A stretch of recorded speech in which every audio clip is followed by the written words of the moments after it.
Perwisyo sa isang barangay sa Capas Tarlac ang umaalingasaw na amoy ng tila nabubulok na laman mula sa compound ng kanilang neighbor na isang dog lover. Kailan kaya ito masusolusyonan at kailan makakahinga ng maluwag ang kanilang mga ilong? Pakita mo! Di ka naawa sa mga matatanda lang. Sabi ako malatito. Palibasan ko, immune ka na sa amoy. Parang dati, marami naman tayo eh. Gigil na gigil ang mga residente ng barangay Santa Rita, Capas Tarlac dahil sa nakasusulasok na amoy na isang taon na raw nilang tinitiis. Baho po talaga, hindi na po kaya. Reklamo nila ang umaalingasaw mula sa kanilang kapitbahay na amoy na aagnas na patay. Nang matanggap ang reklamo, agad na tumulak patarlak ang resibo para alamin ang sitwasyon. Nakilala namin ang isa sa mga nagrereklamo na si Edith. Kahit saan daw siya magpunta, ang mabahong amoy tila sinusundan daw siya. Sobrang baho, sir. Talagang kahit sa labas ng bahay namin, mismo sa loob ng bahay, sir, naaabot yung baho. Dahil sa hindi masolusyon ang problema, naglakas loob at takip ilong si Edith na ni resibuhan ang kanilang reklamo.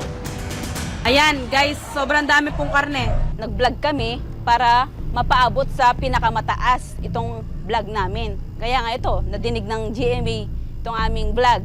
Ang video na kinunan niya, makikita ang isang lalaki na tumatanggap ng kilo-kilong hilaw na karne na ibinabagsak sa gate niya.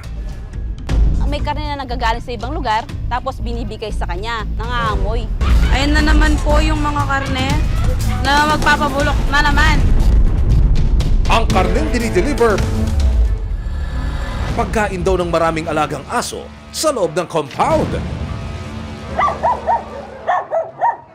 Taong 2024 daw, nang dumating sa lugar ang kanilang kapitbahay, bitbit ang hindi bababa sa 30 aso. Nung una, okay pa yon, di pa na masyado naaamoy. Hanggang padami ng padami, hanggang siguro nasa 130 plus na aso yung nasa bahay niya ngayon, sir. Kaya sobrang baho na po. August 8, 2025, binisita ng Animal Kingdom Foundation ang inirereklamong residente. Pagpasok ng grupo, tumambad ang mahigit 100 aso na payat at halatang kulang daw sa nutrisyon. Yung tinatawag po nating shelter, no, hindi rin po siya maayos at napakarami pong may mga cages po, sira-sira na po, and then there's also overcrowding, no. Ang mga karneng nakuha ng idinideliver sa nag-ala shelter na takanan bilang pagkain ng mga aso, hindi rin daw na itatago ng tama sa freezer o refrigerator. Mayroon pong masangsang na amoy na nanggagaling doon daw po sa unregistered shelter na yan. This has become a public safety concern kasi yung amoy po, no, public health yan eh. Aha. So nagreklamo yung mga tao, under our civil code, no, pwede po nilang ipa-abate yan o ipa-stop yung nuisance na yan at nakalagay rin po yan sa ating local government code. Kinaubagahan, lumabas ng gate ang isang babae, ang inirereklamong si Lady Love, humarap sa resibo. Wala namang kaso. Pagkikita ko sa inyo yung shelter dito. Nakita mo, wait lang nga. Sige, salamat. Pag nagbabakuna na. Pero matapos ang maikling pag-uusap, si Lady Love tila sumama raw ang timpla. Kontakin ko po. Pakay ng Animal Kingdom Foundation na tulungan si Lady Love sa pagre-relocate ng kanyang mga aso. Kalaunan, pumayag na rin si Lady Love na magbigay ng pakayag at ipakita ang kanyang shelter. Sobrang pumamati sa mga aso. One time, nagka-problema ako sa buhay ko. Magpapakamatay ako. Masagasa ako sa train. May isang asong nag-check sa akin. Dagdag pa niya, wala raw sa kanyang problema kung paaalisin siya. Walang kaso.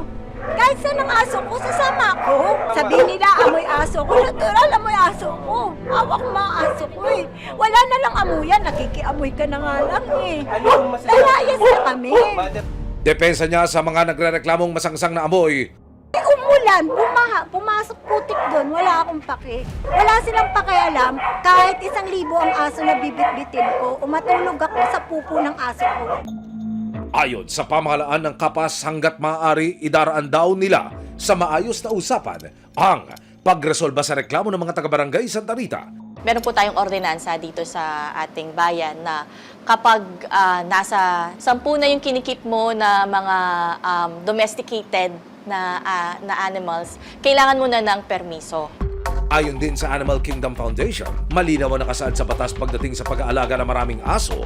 Meron po tayong mga local ordinances na ini-issue po ng ating mga local government units. Kung ikaw ay nag-hoard, pero ikaw ay walang kapasidad na pabayaan po ang iyong mga alaga, ikaw po ay pwedeng managot ayon sa Animal Welfare Act. If she will continue to allow us to help her, we will try to give her aids, no, in terms of knowledge. Sana po maging open po ito sa kanya. Makalipas ang 8 buwan, kinumusta ng resibo ang Barangay Santa Rita. Dati po kasi nung nandun pa yung mga aso, so mabaho po. Pero nung natanggal na po, bumango na po. Malaking pagbabago po talaga sa amin. Nalinawan po lahat ng mga taga rito. Hindi na po mabaho. Dati po dumadaan kami doon mabaho, ngayon hindi na. August 10, 2025, inilipat na rin ang nasa 100 aso sa bago nitong lokasyon sa Pangasinan. Nagpatayo na rin si Lady Love ng hiwalay na espasyo para sa kanyang mga alaga. Sir, baka makapapunta ka pulis. Ayaw nila tumigil ng bato eh.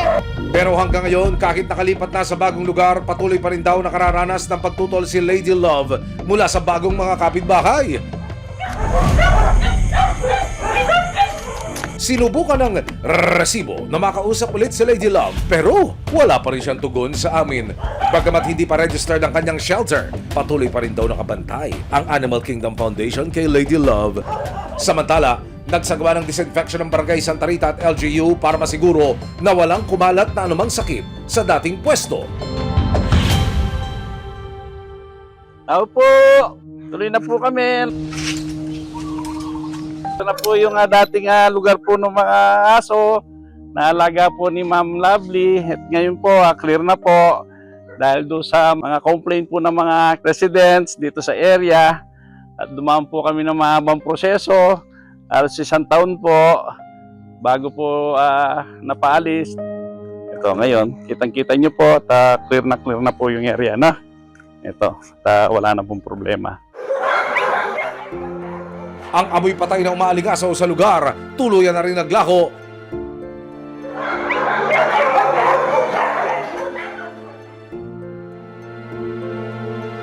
Nag-iba na nga ang ihip ng hangin. Kaya ang mga residente nakakahinga na ngayon ng maluwag at matiwasay. Nagpapasalamat po ako na solusyonan po nila yung problema dito sa aming barangay. Hindi po namin makakalimutan ang tulong na ginawa niya sa aming lugar.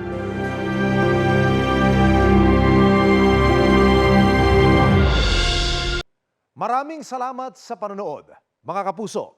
Para masundan ang mga reklamong nasolusyonan ng resibo, mag-subscribe lamang sa GMA Public Affairs YouTube channel